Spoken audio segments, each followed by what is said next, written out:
The air in the Fulton County Courthouse was heavy, thick with tension. Inside courtroom 3B, a decorated black Navy SEAL stood accused of assaulting a white police officer. No footage, no weapon, just one man's word against a system already leaning toward guilt. Lieutenant Commander Marcus Ace Bennett didn't walk in like a hero or a criminal. In a plain gray suit and polished shoes, he entered a courtroom packed with silent judgment. Judge Eleanor Vance didn't glance up. Her reputation for cold precision preceded her. She made her first move without hesitation. "Mr. Bennett, due to the severity of these charges, I'm ordering immediate restraint." The bailiff moved fast. Steel handcuffs clicked. The room hushed. Marcus didn't flinch. He sat calmly, eyes ahead. His lawyer, Sarah Chun, leaned close. "Don't speak." "Not yet." Across the aisle, Officer David Miller sat straight, smug in his pressed uniform. The charge: assault and obstruction. His story: Marcus entered the station agitated, refused to comply, then pushed him. There were no injuries, no body cam, only Miller's word. Marcus spoke only once. "I never touched him." Vance responded coldly. "The court will decide." The defense requested a delay, citing missing footage. Denied. The trial would proceed. Sarah tried to build momentum. "Your Honor, Mr. Bennett has served 14 years with distinction, including in SEAL Team 6. He's earned medals for valor, for restraint. This is not a battlefield." Vance cut in. "This is a courtroom." The prosecution leaned in. And in this courtroom, he acted violently. Marcus's silence unnerved them. A woman in the back murmured, "Wasn't he in the military?" "Combat changes people," someone whispered. Sarah stood again. "There's no evidence beyond Officer Miller's account. This is built on assumption." Miller took the stand. The defendant became aggressive. "I gave 3 commands. He ignored them. I feared for my safety." No questions were asked about those commands. No one wondered why a trained SEAL would suddenly lash out. The courtroom wasn't interested in logic, only validation. Given the defendant's demeanor, Miller continued, "I request he remain restrained for everyone's safety." Marcus had remained perfectly still. Vance nodded. "Request granted." The bailiff returned, clicking the cuffs again. From the benches, a woman suddenly rose. "This is wrong," she shouted. "You're pretending this is justice." Vance slammed the gavel. "Order." The woman was removed. But something in the room shifted. A silence deeper than before fell. Marcus turned to her as she passed, offering a quiet nod. He turned back to the judge. "You're not restraining me," he said. "You're restraining your fear." Even Miller blinked. Sarah straightened, more confident now.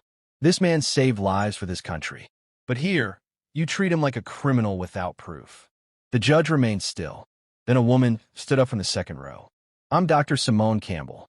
I have recovered surveillance footage, deleted from precinct servers. Metadata intact." Gasps filled the room.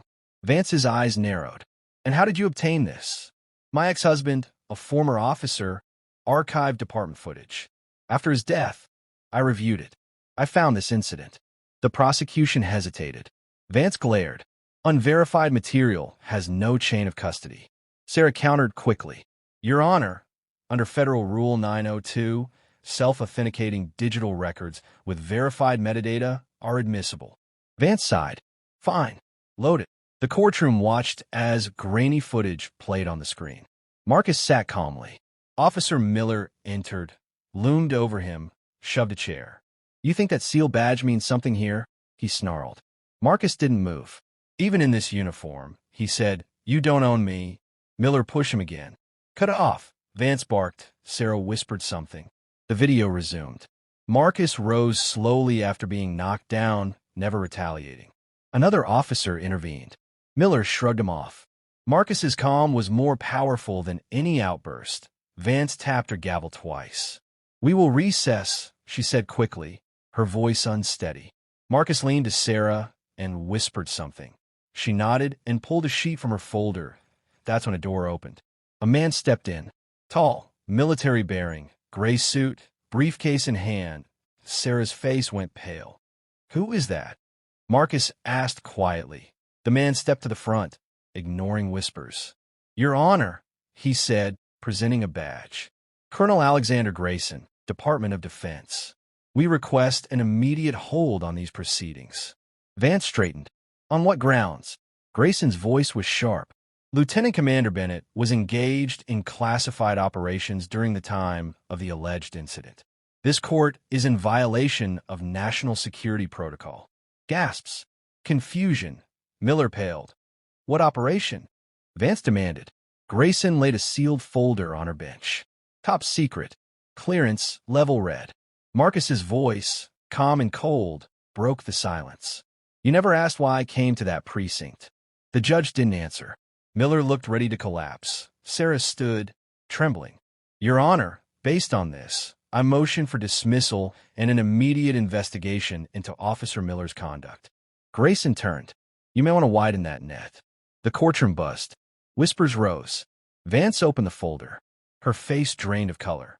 Marcus watched her closely, knowing the tides had finally begun to turn. But as Vance reached for her gavel again, the doors opened once more. A woman in uniform entered, face unreadable. She carried a second sealed file.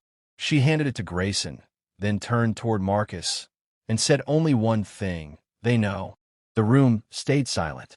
The judge's authority had cracked. The courtroom emptied slowly, as if the walls themselves needed time to process what had just unfolded. Marcus Bennett's departure, measured, calm, handcuffs removed, left behind not just silence, but reckoning. Judge Eleanor Vance remained frozen on the bench, eyes on the now closed doors. She hadn't lost control of the trial. She'd lost control of its meaning. The truth hadn't exploded. It had unfolded in quiet defiance. The courtroom, once heavy with judgment, now held only consequence. 2 days later, Officer Miller resigned. Internal Affairs cited ethical inconsistencies. No formal apology was given. None was expected. Marcus didn't seek revenge. He sought change, and change came, first in whispers. Veterans began showing up at legal aid centers, emboldened by what they'd seen. Lawyers mentioned his name with a respect once reserved for courtroom legends. Even rookie officers asked about him in quiet tones during ethics training. Marcus didn't speak publicly. No interviews. No headlines. He let the silence linger. Because sometimes silence doesn't mean nothing. It means everything. A month later, Marcus stood in front of a modest brick building, flanked by his wife, Renee, and their 10-year-old son, Julian. The sign read, "The Bennett Center for Veterans and Justice." Inside, former service members were already lining up, some seeking legal aid, others simply in need of someone who understood the scars they carried in silence. Marcus shook each hand, looked them in the eye, and reminded them, "You are not forgotten." The center offered legal advocacy, trauma counseling, job placement, and workshops for police officers on racial bias and veteran de-escalation. What started as a single room would soon grow, funded by quiet donations from across the country. One day, Marcus returned to the very courtroom where his dignity had once been put on trial. But this time, he wasn't a defendant. He was the keynote speaker for the city's first Youth Justice Conference. The audience included law students, cadets, and teachers. But it was Julian, seated in the front row, who mattered most. Marcus stepped up to the podium and paused. Then, "I didn't speak much during my trial. That wasn't weakness, it was control. You don't always fight with volume. Sometimes you fight with stillness. And when you stand your ground quietly, the world has no choice but to listen." Applause was brief, respectful. That was enough. Outside, a small plaque had been mounted beside the courthouse door. It read, "In this room, a man stood still, and the system moved around him." Over the months, Marcus declined invitations to politics or television. He focused on the work, mentoring veterans, expanding the center, and visiting police departments to share stories, not accusations. His former attorney, Sarah Chun, now ran a thriving pro bono legal clinic and trained others in systemic reform. "He taught me that dignity isn't something you wait to be given," she told her interns. "It's something you carry." On a peaceful Sunday evening, Marcus sat on his porch, watching Julian ride his bike down the street. The sky was golden, quiet. Renee sat beside him, her hand in his. "What now?" she asked. Marcus watched their son laugh as he turned a corner. "Now," he said, "we stay ready. Not for battle, but for those who haven't found their voice yet." And in that moment, it was clear Marcus hadn't just survived injustice.